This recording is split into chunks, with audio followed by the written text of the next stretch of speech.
Muy buenos días tengan ustedes, hermanos. Es un placer poder estar con ustedes nuevamente en el devocional de este domingo, domingo 13 de marzo. Gracias por acompañarnos, ya se están conectando. Es un placer, les pido que hoy estemos preparados. Vamos a estar estudiando o repasando precisamente el texto que aparece en el libro de Lucas, el Evangelio según San Lucas, el capítulo 20, los versículos 41 al 47, es el final ya de este capítulo. Y pues me da mucho gusto ver que ya están ustedes conectándose. Gracias por acompañarnos, siempre es un placer tenerles a todos ustedes, especialmente en estos días cuando ya el tiempo está cambiando, ¿verdad? Y ya no tenemos el frío que tuvimos en los días anteriores. Y gracias a Dios que nos permite entrar a una nueva temporada. Ya en unos días más estaremos precisamente en el tiempo de primavera y gracias a Dios por eso, esa oportunidad y ese tiempo. Bueno, pues espero que todos se encuentren bien. Ya tenemos aquí, entre otros, ¿verdad? Veo que tenemos varios que ya se han conectado: Rosy, Mónica, Vicky Rugerio, hermana Raquel Vargas. Bueno, ya vamos poco a poquito, este, reuniéndonos para este tiempo devocional. Eh, Hermana Blanca, que bueno que está con nosotros hoy. Bueno, pues ¿qué les parece si comenzamos el día de hoy tomando un breve tiempo para orar y darle gracias al Señor por el nuevo día y por todo lo que Él nos va a dar el día de hoy? ¿Sí? Vamos a orar y encomendar este tiempo en las manos del Señor. Oremos, mis hermanos. Padre, cuántas gracias te damos por permitirnos un día más estar aquí reunidos a través, Señor, de estos eh, oportunidades de utilizar la tecnología, Padre, para poder compartir entre nosotros tu palabra.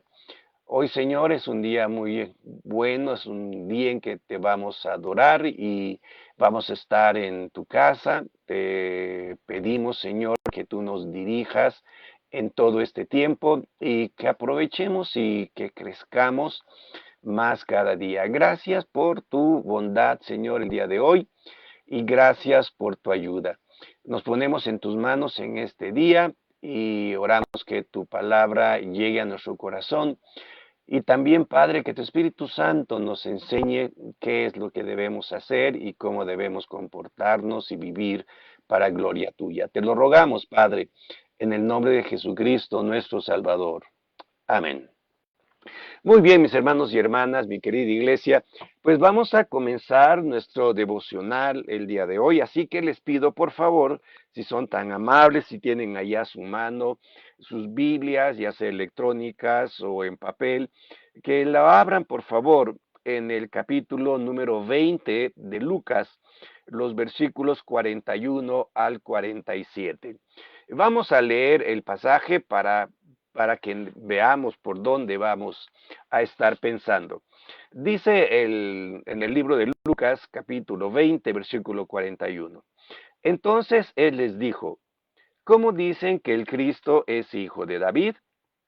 Pues el mismo David dice en el libro de los Salmos: dijo el Señor a mi Señor, siéntate a mi diestra, hasta que ponga a tus enemigos por estrado de tus pies. David pues le llama Señor. ¿Cómo entonces es su hijo?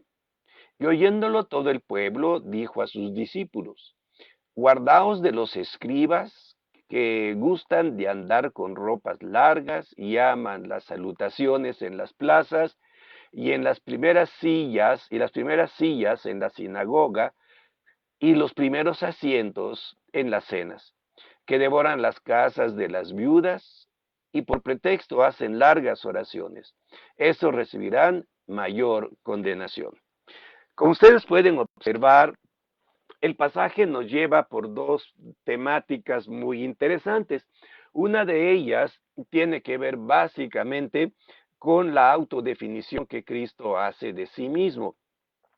Y es una definición que hace de sí mismo fundada en uno de los textos antiguos, que es el libro de los Salmos, y uno de los salmos más importantes, bueno, no más importantes, un salmo muy importante, que es el Salmo número 110.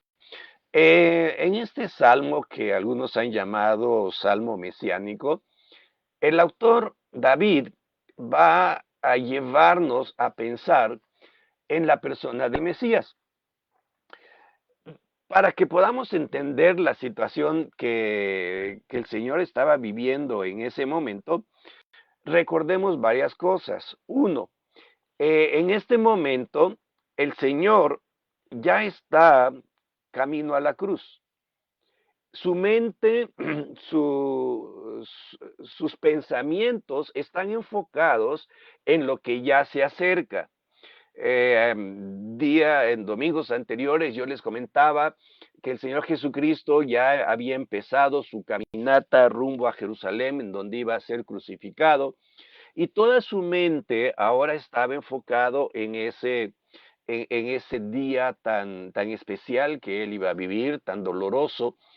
El pueblo, los líderes ya lo habían rechazado, y lo único que los líderes estaban haciendo era buscar una oportunidad de que dijera algo, de que hiciera algo para entregarlo en manos de los romanos para que lo mataran. Si ustedes recuerdan, un poquito antes, en el mismo capítulo 20, se le acercaron los líderes religiosos para hacerle dos preguntas. Una de ellas tenía que ver con el tributo o el impuesto que se le daba a las autoridades.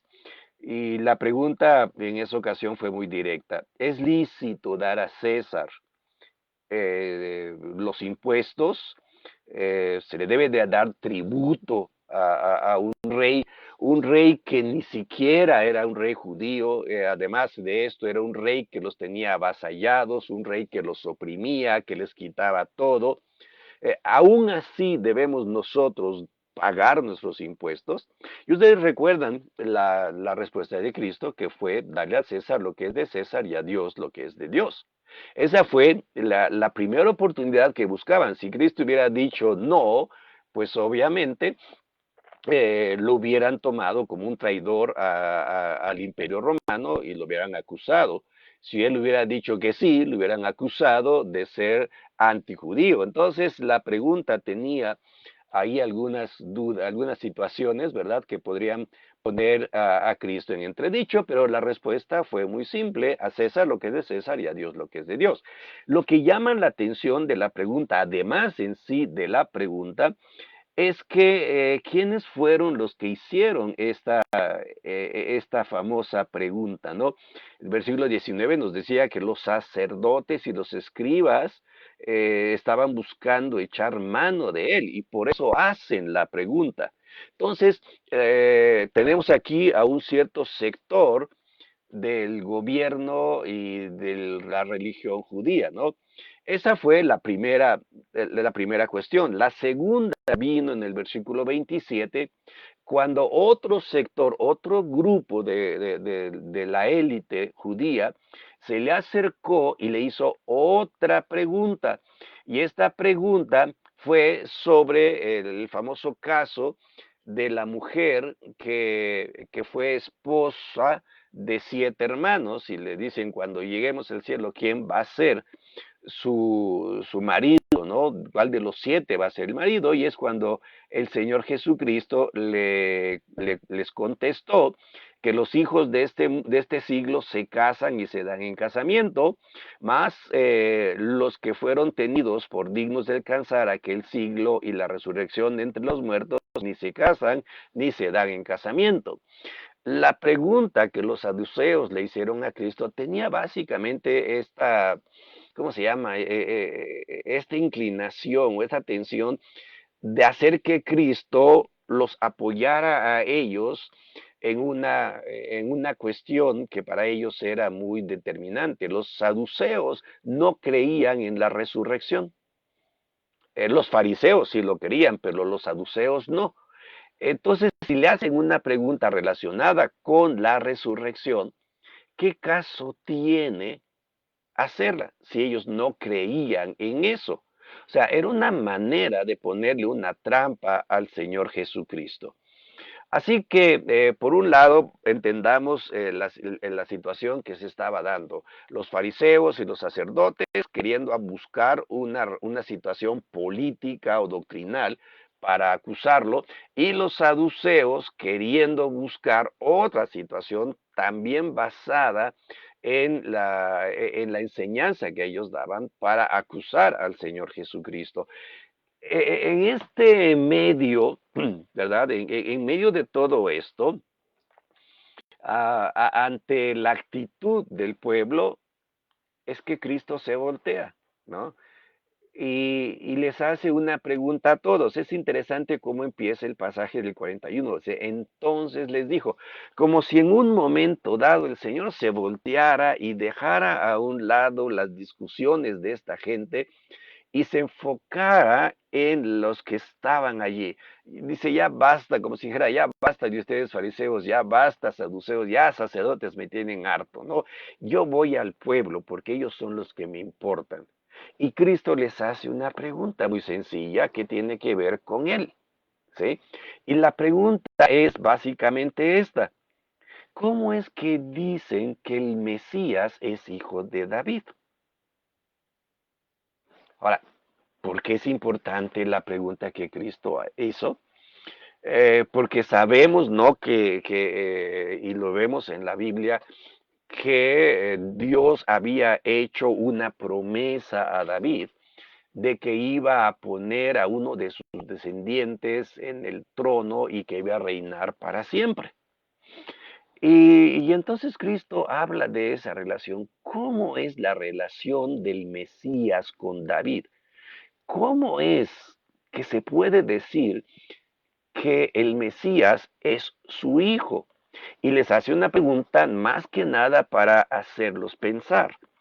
Y les cita el Salmo. Dice, porque el Salmo, en el libro de los Salmos, David mismo dice o dijo el Señor a mi Señor, siéntate a mi diestra hasta que ponga tus enemigos por estrado de tus pies. Eh, Termina entonces, después de citar el texto, con otra pregunta. ¿Cómo entonces es su hijo?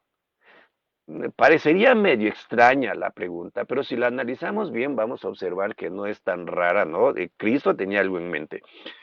Primero que dice aquí, el Salmo, dijo el Señor a mi Señor. Si leemos en el texto tal como lo escribió David, podríamos leer, dijo Jehová a mi Señor.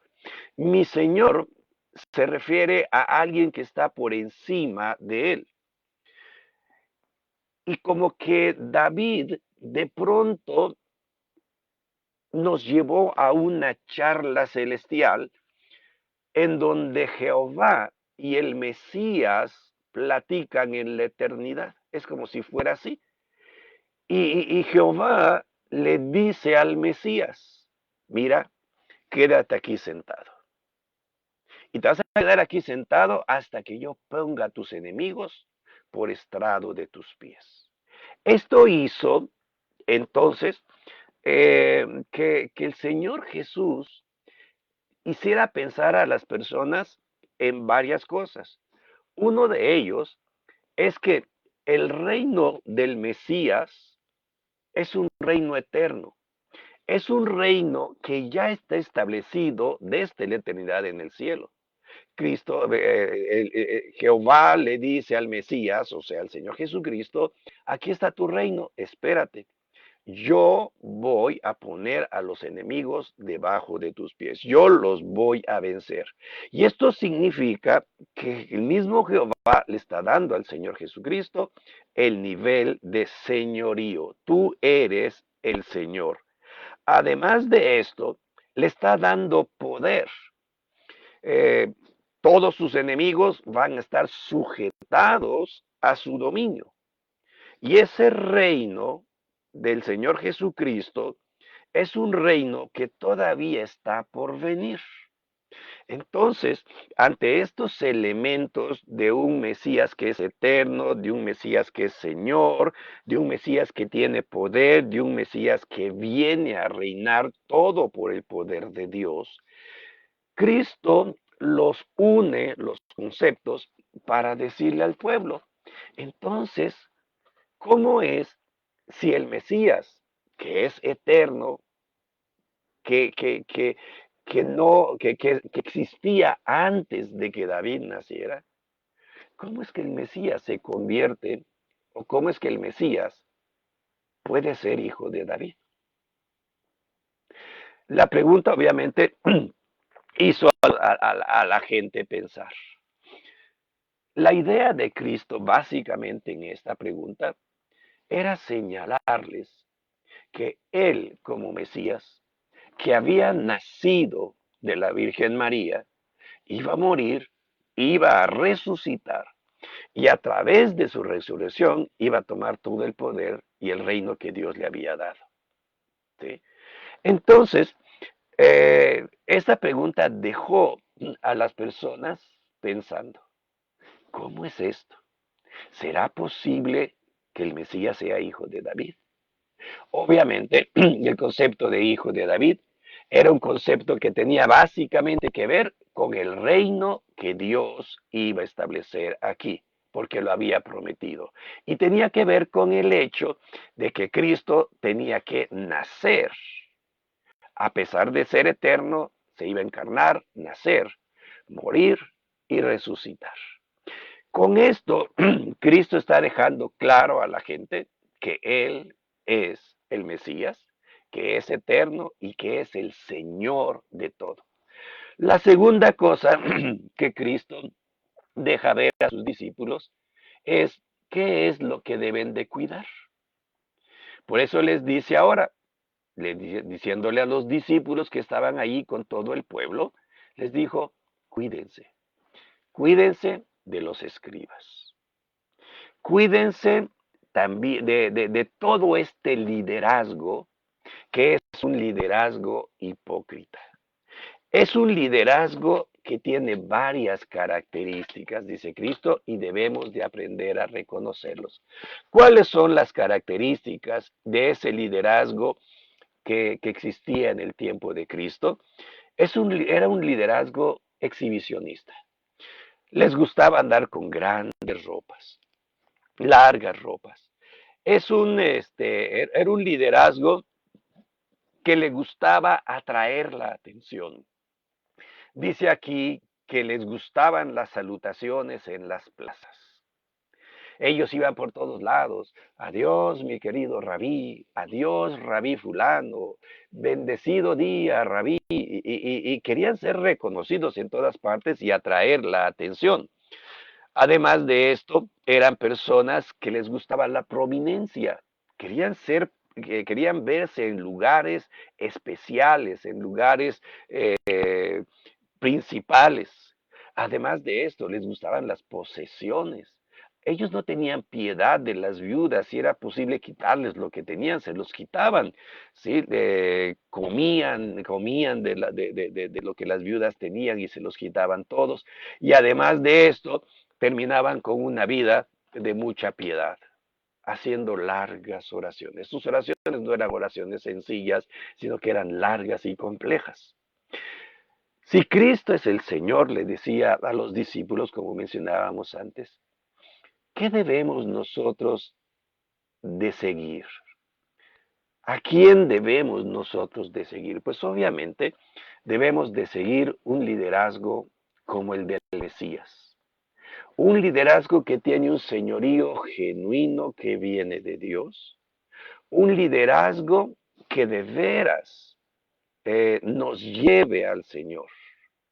Y no el liderazgo pomposo e hipócrita como el de los escribas, ¿verdad?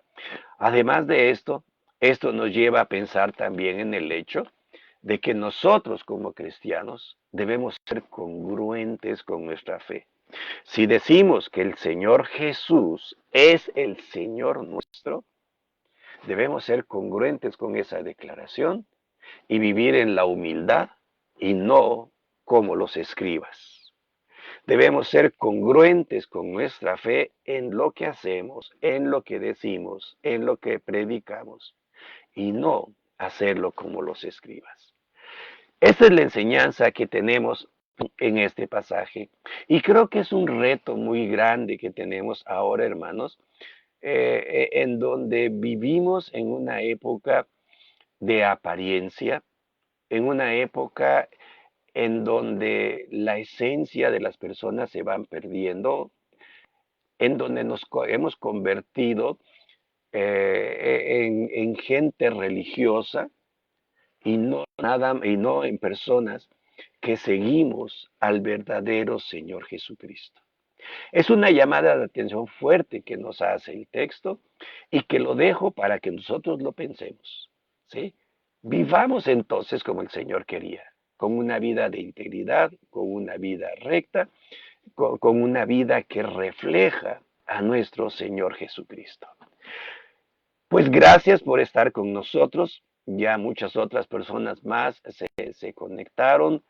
Que el Señor les bendiga y nos ayude precisamente en este domingo eh, tan bonito ya con el sol, ¿verdad? Gracias por mandarme sus comentarios ahora y pues que el Señor les siga bendiciendo. Eh, Me dice aquí Miriam Cepeda, bueno, señor pastor, qué bueno que ya lo puedo escuchar, el volumen siempre estaba muy bajo. Ay, siempre luchamos, ¿no? La tecnología ya sabe que siempre nos juega algunos trucos por acá, ¿verdad? Pero gracias, qué bueno que nos escucharon bien. Pues que el Señor les bendiga, hermanos. No se olviden, nuestro servicio ya empezó ahorita a las 9 de la mañana. El próximo es a las 11 de la mañana, que va a ser transmitido por las redes sociales. Y también no se olviden que ya pronto vienen las actividades de Semana Santa, ya vamos preparándonos a finales de este mes, principios del próximo mes. Gracias por estar con nosotros y sigamos orando por la situación mundial y que el Señor traiga paz. Vamos a terminar con una oración. Oremos. Padre bendito, te damos muchas gracias por darnos este tiempo y queremos, Señor, rogarte que tú sigas siendo el Señor de este mundo, que tú sigas trayendo paz al corazón de toda la gente y también la paz que el mundo necesita. Queremos rogarte que nos ayude, Señor, a vivir en integridad, a ser, Señor, como tú mismo eres. Una persona, Señor, que hace lo que dice, que vive lo que proclama. Que seamos congruentes en todo lo que hacemos. Gracias por darnos este día en nombre de Cristo. Amén. Que Dios les bendiga, mis hermanos y hermanas. Bendecido domingo y un buen inicio de semana.